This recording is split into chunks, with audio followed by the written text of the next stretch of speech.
Hi అండి, welcome to my channel. నేను ఈరోజు పెసరు పునుగుల పులుసు చూపిస్తాను. ఇది మంచి టేస్టీగా చాలా చాలా బాగుంటుందండి. మీరు చపాతీకి కానీ అన్నంకి కానీ దేనికైనా తినొచ్చు, కానీ చాలా టేస్ట్ ఉంటుంది. నేను చూపించే విధానంలో చేసి చెయ్యండి. ఇది ఎలా చేయాలి, దీనికి కావలసిన పదార్థాలు, ఇది చేసే విధానము అన్నీ నేను చూపిస్తాను. ఈ పెసర పునుకులకు కూరకు కావాల్సిన పదార్థం అండి, పెసరపప్పు 1 కప్పు వేసుకోవాలి, ఒక 2 టేబుల్ స్పూన్లు మినపప్పు వేయాలి. ఇందులో వాటర్ వేసి కడిగేసుకొని శుభ్రంగా ఒక 3 అవర్స్ పాటు నీళ్ళు పోసి నానబెట్టి ఉంచుకోవాలండి. తర్వాత ఏం చేయాలో చూపిస్తాను. పెసరు పునుకుల పులుసు కోసము పప్పు నానబెట్టాను కదండి, ఇది 3 అవర్స్ అయింది. ఇది పెసరపప్పు 1 కప్పు, తర్వాత మినప్పప్పు 2 టేబుల్ స్పూన్లు వేసి నానబెట్టిన. ఇది 3 అవర్స్ అయింది. ఇది మనం ఇప్పుడు మిక్సీ పట్టుకుందాం. ఇది మిక్సీ జార్లో వేసుకుందాం పప్పు. ఇందులోకి కొంచెం ఎక్కువనే వేయాలండి, అల్లం ముక్కలు వేయాలి. అల్లం కట్ చేసుకొని తర్వాత రుచికి సరిపడినంత సాల్ట్ వేసుకోవాలి. వేసుకొని ఇది హై స్పీడ్ మీద పట్టకుండా, హై స్పీడ్ పెట్టొద్దు, మిక్సరు స్లోగా పెట్టుకొని మెల్లిగా నిదానంగా పట్టుకోవాలి. పిండిని నిదానంగా పట్టుకోవాలి. ఇప్పుడు పట్టేస్తాము, ఓకేనా. ఇది ఇలా మెత్తగా పేస్ట్ చేసుకోవాలి. ఇది ఒక గిన్నెలోకి వేసుకుందాము.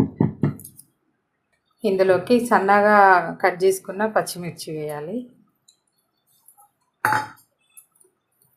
సన్నగా కట్ చేసిన కరివేపాకు, తర్వాత కొత్తిమీర కూడా అండి, ఇది కూడా సన్నగా కట్ చేసుకొని వేయాలి. ఇది మొత్తం కలిపేసుకోవాలి.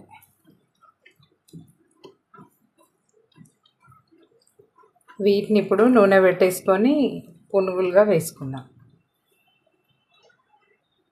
2 పెద్ద ఉల్లిపాయలు అండి, ఇవి కట్ చేసుకొని ఇవి కూడా మిక్సీ చేసుకుందాము.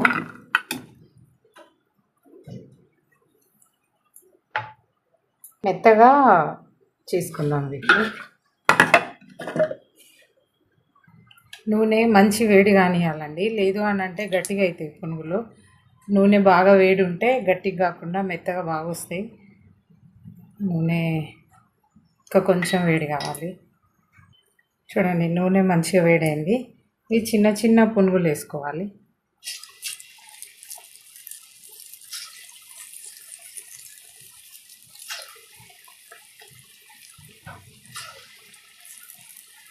మనకి ఇలా ఎన్ని పట్టగలిగితే పడితే అన్నీ వేసుకుంటే సరిపోతుంది.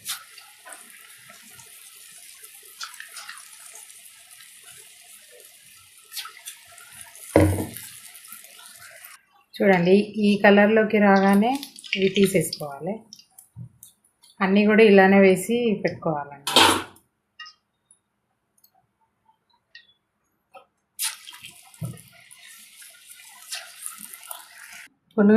పునుగులన్నీ ఇలా వేసుకోవాలండి. ఇప్పుడు ఇది కర్రీ చేయడం స్టార్ట్ చేద్దాం. ఇప్పుడు స్టవ్ వెలిగించుకోవాలి. దీంట్లో ఒక పావు సగం నూనె వేసుకోవాలండి, ఒక పావు, తర్వాత పావు.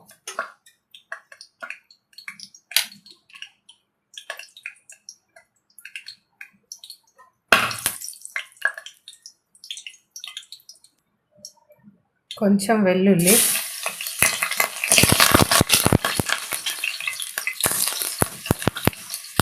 కాస్త ఎండుమిర్చి ఒక 2-3 వేసుకుంటే సరిపోతుంది.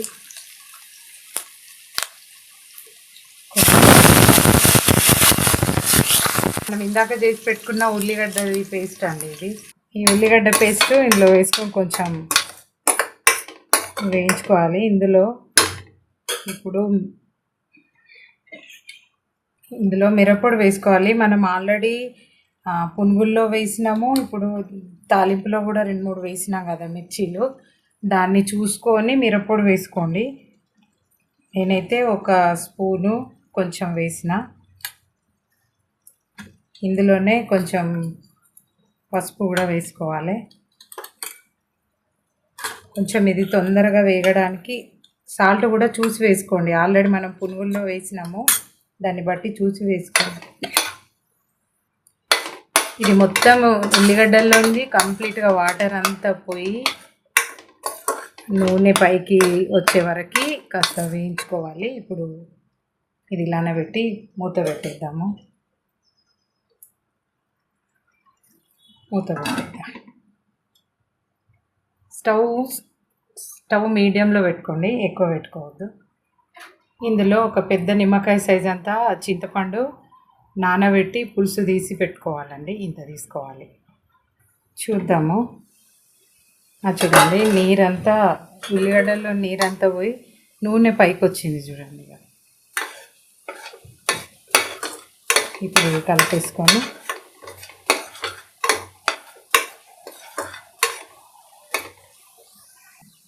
ఇప్పుడు ఇందులో ఈ పులుసు పోసేసుకోవాలి. మనం ఇందాక తీసి పెట్టుకున్న చింతపులుసు ఉంది కదా, అది పోసేసుకోవాలి. ఇందులో ఇంకా కొంచెం సాల్ట్ వేసుకున్నాము. కొంచెం మీ రుచికి సరిపడినంత అన్నీ చూసుకొని వేసుకోండి. పునుగుల్లో వేసినాం కాబట్టి దాన్ని బట్టి ఇందులో వేసుకునే అంత వేసుకోండి. జీలకర్ర అండి, ఇది వేయించి పొడి కొట్టుకున్నది, ఒక స్పూను వేసిన. ఇందులో 2 స్పూన్స్ బెల్లం వేస్తున్నా. ఇది పులుసును బ్యాలెన్స్ చేస్తుందండి. ఇష్టం ఉంటే వేసుకోవచ్చు, లేకపోతే లేదు. వేస్తే బాగుంటుందని వేస్తున్నా. ధనియాల పొడి ఒక స్పూన్ సగం వేసిన అండి, ఒక టీ స్పూన్ సగం. కొంచెం ఒక half teaspoon garam masala. ఇది మంచిగా మరగనివ్వాలి. ఇది కాస్త కలిపేసి మూత పెట్టేసుకుందాం. మీకు పులుసు ఏమన్నా చిక్కగా అనిపిస్తే కొన్ని వాటర్ కూడా పోసేసుకోవచ్చు. చూద్దాం మనం కూడా. సరిపోతుంది కొన్ని నీళ్ళు పోసేసుకొని మరీ చిక్కగా కానిచ్చుకోవద్దు. అప్పుడు అది పునుగుల పులుసు కాదండి, కర్రీ అవుతుంది. ఇప్పుడు చూద్దాము. ఇది పులుసు మరుగుతుంది అనుకుంటా. మరుగుతుందండి. ఈ చిక్క కాకముందే మనం ఇందాక మనం చేసి పెట్టుకున్న ఈ పునుగులన్నీ వేసుకోవాలి. పెట్టుకొని కొంచెం మంట తక్కువనే ఉంచుకోవాలండి. ఇవి మెల్లిగా ఇందులో పులుసులో ఉడకనివ్వాలి. మూత పెట్టేద్దాం. చూద్దామండి.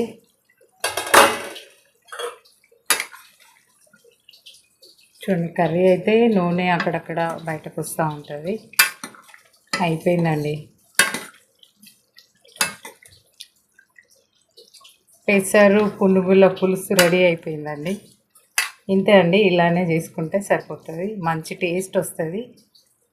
చూడండి, ఇలా ఒకసారి చేసుకొని స్టవ్ ఆపేద్దాం. పెట్టేద్దాం. ఇంతే అండి, వేడి వేడి పెసరు పునుగుల పులుసు రెడీ అయిపోయింది. ఇదే విధంగా ట్రై చేయండి. చాలా చాలా టేస్టీగా ఉంటుంది. దీన్ని రైస్తో కానీ మామూలుగా ఇంకే చపాతీ దాంతో కూడా తినొచ్చు. చాలా చాలా టేస్టీగా ఉంటుంది. ఒకసారి మీరు కూడా ఇదే పద్ధతిలో ట్రై చేయండి. మీకు ఈ కర్రీ చేసే విధానము, ఈ కర్రీ నచ్చితే లైక్ చేయండి, షేర్ చేయండి, సబ్స్క్రైబ్ చేసుకోండి, కామెంట్ చేయండి. ఎలా వచ్చిందో కామెంట్ చేయండి. Thank you.